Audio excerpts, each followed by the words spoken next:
patut dipuji. Semoga kemajuan dari Paraan, Temanggung, Magelang, Solo, ini semuanya ini dapat menular ke seluruh kelenteng yang ada di Jawa Tengah. Jadi nanti kelenteng yang ada di Jawa Tengah semua ada pemudanya yang maju, yang bersemangat untuk menyelenggarakan hal-hal yang positif. Itulah harapan kami kepada Bapak, Ibu, saudara-saudari sekalian.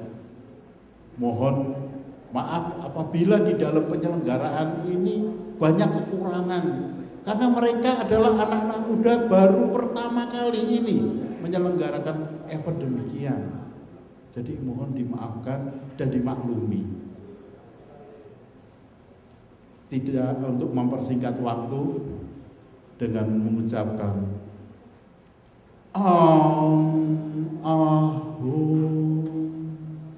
talk show ini secara resmi kami buka.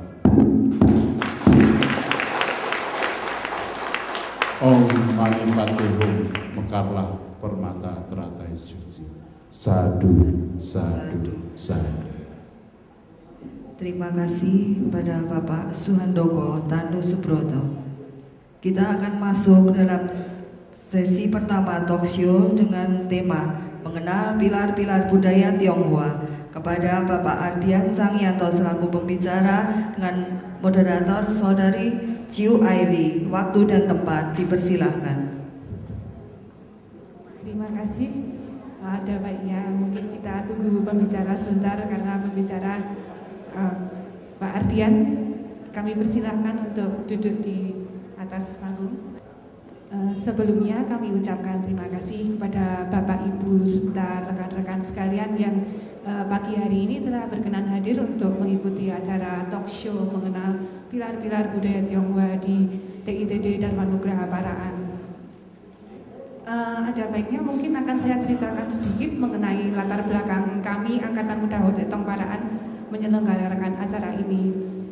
Kami rekan serta rekan-rekan muda Hot Etong Paraan pada umumnya setiap hari itu berkumpul di kelenteng untuk ngobrol-ngobrol, sekedar untuk berbincang-bincang. Tapi beberapa waktu belakangan ini kami para pemuda mengubah obrolan santai kami. Kami mulai menyadari bahwa kami sebagian besar Angkatan Muda Hot Etong Paraan ini merupakan keturunan Tionghoa, tapi tidak seluruhnya.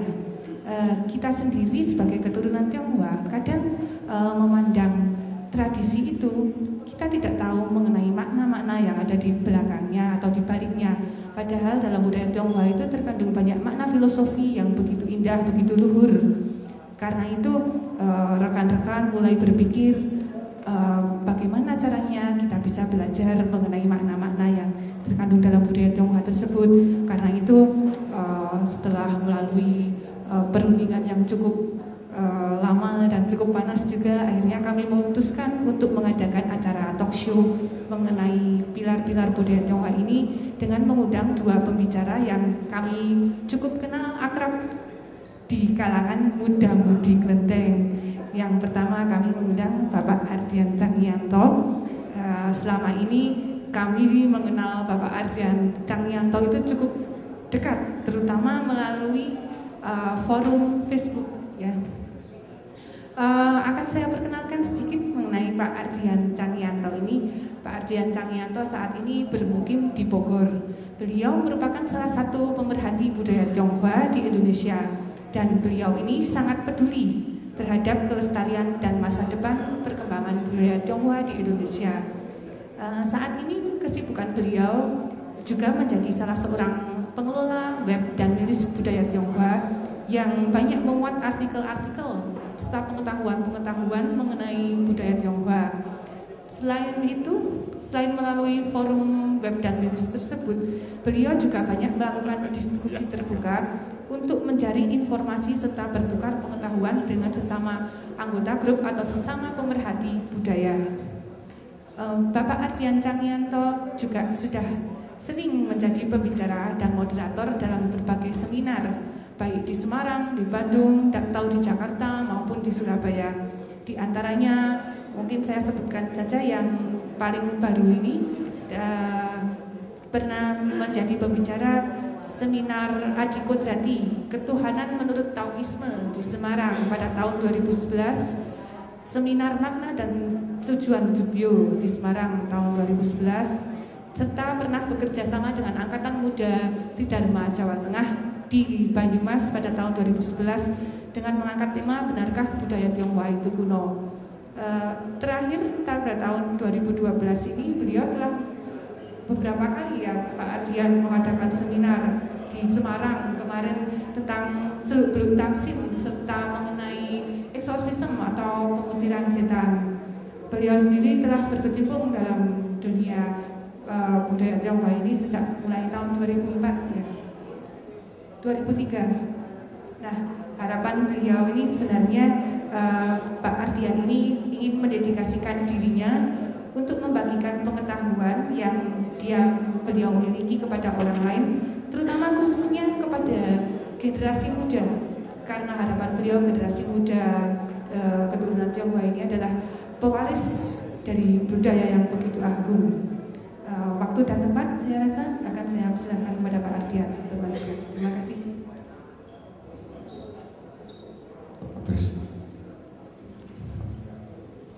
Terima kasih Bapak-Bapak Ibu sekalian, sungguh suatu kehormatan besar bagi saya untuk bicara di hadapan Bapak-Bapak Ibu sekalian.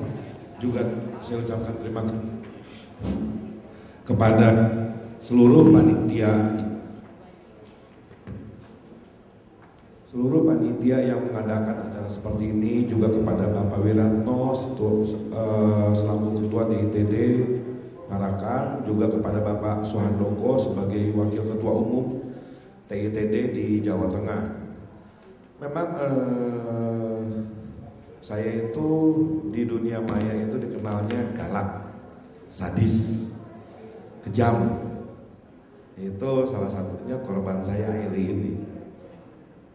Banyak juga yang jadi korban, jadi boleh dibilang wah, kalau dengar nama Ardian kayaknya di dunia maya itu sudah tercemar ya. Soalnya kalau saya bilang seluruh kehidupan ini ya, kadang-kadang orang kan menilainya cuma menilai apa? Menilai yang ada gitu. Oke, saya mau coba masuk ke dalam mengenai budaya Tionghoa ini. Banyak orang bertanya, saya punya tradisi ini, saya punya tradisi itu, cara saya ana, cara saya ini, cara saya A, cara saya B. Itu sering membuat friksi ataupun pertentangan di antara Tionghoa itu sendiri.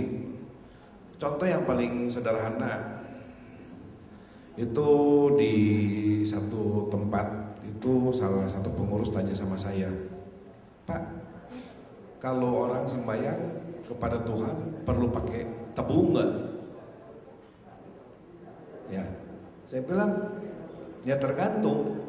Kalau you orang Hokkien silakan pakai tebu ataupun orang Minang, tapi kalau orang Ke nggak ada kewajiban pasang tebu kan? Betul nggak? Jadi kadang-kadang hal-hal sepele ini yang menjadi ribut. Contoh yang sederhana lagi, misalnya Anda ke Beijing lagi sembahyang ronde di sini kan sebutnya. Mereka nggak akan kasih Anda ronde. Mereka akan kasih Anda kepada yang disebut jiaozi ataupun huntun. Itu kan Anda akan marah kan. Loh kok beda? Kenapa saya dikasih jiaozi? Kenapa saya akan dikasih ronde? Sedangkan di selatan diberikan ronde. Nah Cap Gome mereka memberikan Anda ronde. Itu kan pernik-pernik begitu kan sebenarnya membuat saling ribut. Permasalahannya itu, kenapa? Sebenarnya yang harus kita sadari adalah pilar-pilarnya, apa yang membuat hal itu terjadi, apa yang membuat tradisi itu lahir. Contoh yang paling sederhana itu sembahyang Dewa Dapur ya. Itu semua sepakat kalau misalnya tanggal 23 malam menyogok Dewa Dapur. Betul nggak? Ada nggak yang nggak menyogok Dewa Dapur? Tolong angkat jari. Ada yang menyogok nggak? Kok nggak ada? Sembahyang dewa dapur, Anda menyogok dewa dapur enggak? Kasih madu enggak? Kasih yang manis-manis enggak? Kasih. Ditanya artinya apa? Supaya bicara yang manis-manis. Jadi Bapak tukang menyogok, Pak. Nah, masalah hal sepele seperti ini kan, betul nggak? Hal sepele seperti ini itu yang berkembang di masyarakat. Jadi kalau misalnya saya tanya, orang Tionghoa suka menyogok, jawabnya iya atau tidak?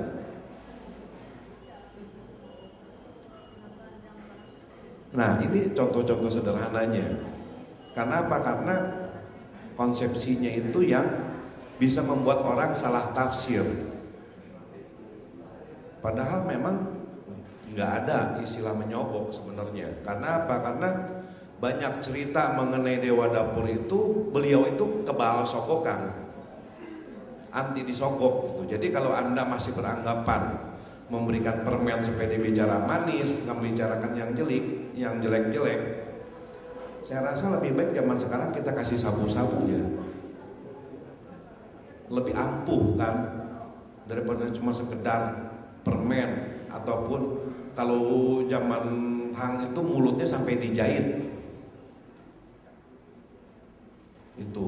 Jadi satu pandangan yang melekat di masyarakat akhirnya membuat satu stigma negatif karena ketidakpengetahuan dari orang Tionghoanya sendiri menjelaskan mengapa kalau malam Kongco Dewa Dapur naik itu kasih manisan. Jawaban sederhana supaya mereka berbicara baik. Jadi ini sogokan. Jadi pandangan-pandangan sederhana seperti ini yang membuat orang-orang salah tafsir. Dan tragisnya mayoritas orang Kelenteng mengiyakan, sehingga setelah diiyakan dari pihak luar akan mentertawakan tradisi Anda. Tradisi Anda itu penuh dengan sogok menyogok, termasuk yang mati pun dikasih uang dewa, uang orang mati, itu sogok menyogok tradisinya, dan itu diiyakan terus hingga sekarang. Itu oke, kita masuk kepada materi. Saya persingkat dulu. Budaya menurut bahasa Mandarin itu adalah Zhenwen Jiaohua, ataupun ajaran yang memanusiakan manusia. Jadi budaya itu kalau kita ambil dari kata Wenhua, itu adalah bagaimana memudayakan ataupun memanusiakan manusia. Artinya itu memanusiakan manusia. Arti kata Wenhua jadi beda dengan bahasa Latin maupun dengan bahasa Sanskerta. Nah ini saya persingkat bahwa kebudayaan itu adalah seluruh hasil upaya manusia berupa benda, buah pikiran ataupun alam kehidupan. Nah, Bapak Koncaraningrat berpendapat kebudayaan adalah keseluruhan sistem gagasan, tindakan dan hasil karya manusia dalam rangka kehidupan manusia. Kehidupan manusia yang dijadikan milik diri manusia dengan belajar.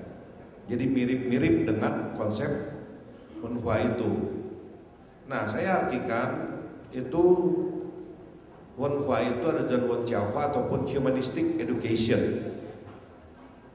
Nah, humanistic education itu bersifat luas dengan berbagai macam cara. Nah, ini contoh-contoh komponen kebudayaan yang kita lihat, material ataupun non material. Material itu kelenteng, terus terang saya berani katakan kelenteng itu pusat budaya Tionghoa. Kenapa? Karena mengandung lukisan, tata cara busana pun ada di kelenteng, ukir, kaligrafi, seni musik itu semua di kelenteng. Dan yang non materialnya itu norma tata krama, bagaimana Anda tiamhyo yang benar, bagaimana Anda harus pai yang benar, kemudian bahasanya juga, sistem sosial, pengetahuan, sastra, itu semua ada di kelenteng. Jadi kelenteng itu adalah satu proses di mana sebenarnya kelenteng itu banyak bagi jenis-jenisnya. Banyak tingkatan maupun jenis-jenis kelenteng yang menunjukkan condong ke arah mana, ataupun berafiliasi kepada organisasi apa. Tapi itu di level ibu kota maupun kota besar. Kita tarik zaman dahulu 1000 tahun yang lalu, hanya di kota-kota besar itulah kelenteng-kelenteng bisa jelas terang benderang berafiliasi kemana. Sedangkan di masyarakat pedesaan pun tetap perlu satu nilai-nilai spiritual yang mengisi kehidupan mereka. Nah, kehidupan mereka itu diisi dengan apa? Saya berani katakan diisi dengan 3 kepercayaan: Taoisme, Buddhisme, maupun Konfusius, maupun Konghucu. Itu yang mengisi. Kenapa? Mereka perlu nilai-nilai spiritual, dan nilai spiritual itu dibawa ke tempat mereka merantau, sampai mungkin ke Mataram sekalipun, ataupun di Irian sekalipun, di Kepulauan Serui mungkin ada. Zaman dahulu itu namanya kelenteng kecil, ataupun miao, ataupun tang, ataupun sentan. Itu ada. Nah, mereka itu membawakan semangat, pikiran, budayanya, pandangan hidupnya. Dan apakah itu cuma milik Tionghoa? Enggak. Kalau misalnya budayanya kita anggap material, anggap makanan, saya sampai ke Dieng ngelihat bakso Jawa loh, mie Jawa, mie dan bakso Jawa. Kalau kita anggap itu makanan, bakso dan mie adalah produk budaya, berarti kan budaya Tionghoa itu tidak hanya milik orang Tionghoa. Orang Jawa pun bisa mengadopsi dan membuat satu jenis mie apa ya, dongklek ya, atau mie apa itu? Apa? Ongklok, mie ongklok. Itu kan khas kan, sampai Pak Sumur, saya panggil bos Sumur, bilang ini loh mie Jawa loh. Jadi kan satu bentuk interaksi budaya kan, sah-sah saja gitu. Jadi jangan selalu beranggapan bahwa budaya Tionghoa hanya milik orang Tionghoa. Itu pandangan egoistis. Budaya Tionghoa itu zaman dahulu menyebar ke Korea, ke Jepang, ke Vietnam, memberikan pengaruh-pengaruh. Nah, boleh dibilang kita bagi 3 jenis. Satu bersifat ide, satu bersifat norma, satu bersifat materi budaya itu dalam budaya Tionghoa. Nah, ide itu dituangkan dalam bentuk simbol. Karena apa? Karena kalau di Buddhisme itu ada istilah upaya kausalia ataupun Fangpianmen. Di budaya Tionghoa pun mengenal upaya kausalia maupun Fangpianmen. Contoh sederhana apa? Pada saat Anda menata teh dan arak di altar, itu bukannya kongcoknya doyan arak ataupun pemabokan ataupun doyan XO. Bukan. Kalau misalnya kongcoknya doyan mabok, kita ganti sekarang yang paling canggih apa? Sabu-sabu. Iya dong. Yang mabok bikin fly yang paling canggih apa? Arak atau sabu-sabu? Sabu-sabu kan? Jadi harus diganti kan. Tapi maknanya adalah teh dan arak melambangkan yin dan yang. Jadi simbol itu sudah diletakkan. Tapi kalau maaf mungkin orang cuma tahu, oh kongconya doyan mabok, ataupun kongconya dia cacai nggak minum teh. Ada cacainya itu nggak minum teh. Kalau saya cincai. Ya, jadi apa yang diberikan itu? Nah, itu salah satu contoh. Samseng itu kan salah satu contoh 3 nasir alam, sansai. Itu. Jadi itu simbol-simbol itu, ide-ide itu dimasukkan ke dalam simbol-simbol, ke dalam satu perilaku. Coba kalau saya tanya, kenapa Anda harus pai 3 kali? Kenapa nggak 10 kali? Kenapa nggak 2 kali? Kenapa harus 3 kali? Idenya kan nggak jelas.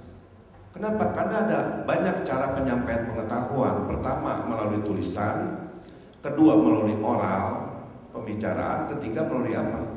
Simbol, gambar. Nah, di kelenteng itu penuh dengan simbol, simbol pendidikan, simbol pengajaran kemanusiaan. Banyak orang itu ke kelenteng, kalau saya sebut jadi pemuja kelenteng, bukan pemuja nilai. Contohnya apa? Maaf, bukan kurang ajar sama Wan Kong ya. Wan Kong itu dalam sejarahnya jenderal yang gagal. Jenderal yang gagal, kalah perang. Bahkan kalau saya mau sebut, bagaikan tikus diuber-uber sampai ke ujung, ke liang got gitu. Nasibnya tragis kan. Tapi kenapa dia disembah sama orang-orang minta kode? Wan Kong kasih saya siki 4 angka, kalau keluar besok babi utuh full. Padahal Wan Kong itu disembah dan dipuja karena apa? Karena prinsip dirinya dia, keberaniannya dia, itu yang membuat dirinya dipuja. Banyak orang-orang yang nasibnya tragis itu dipuja. Enggak cuma Wan Kong, Gakwi. Malah kalau saya ngomong Cifuren lebih tragis lagi, dilempar ke kandang babi. Tapi dia diangkat menjadi satu sosok dewa. Kenapa? Karena semangatnya, keberaniannya, maupun nilai-nilai pelajarannya. Kadang-kadang banyak cerita-cerita itu ditempel kepada dewata-dewata. Contohnya apa? Dewa dapur. Dewa dapur itu dewa purba. Bisa itu kemungkinan besar ada curug aslinya, kemudian berubah menjadi marga Cang, sama seperti marga saya, yang menyanyiakan istrinya sampai ditolong sama istrinya, saking malunya masuk ke dalam tungku kan, diangkat jadi dewa dapur. Walaupun sebenarnya dalam aslinya tidak seperti itu, tapi cerita itu yang menceritakan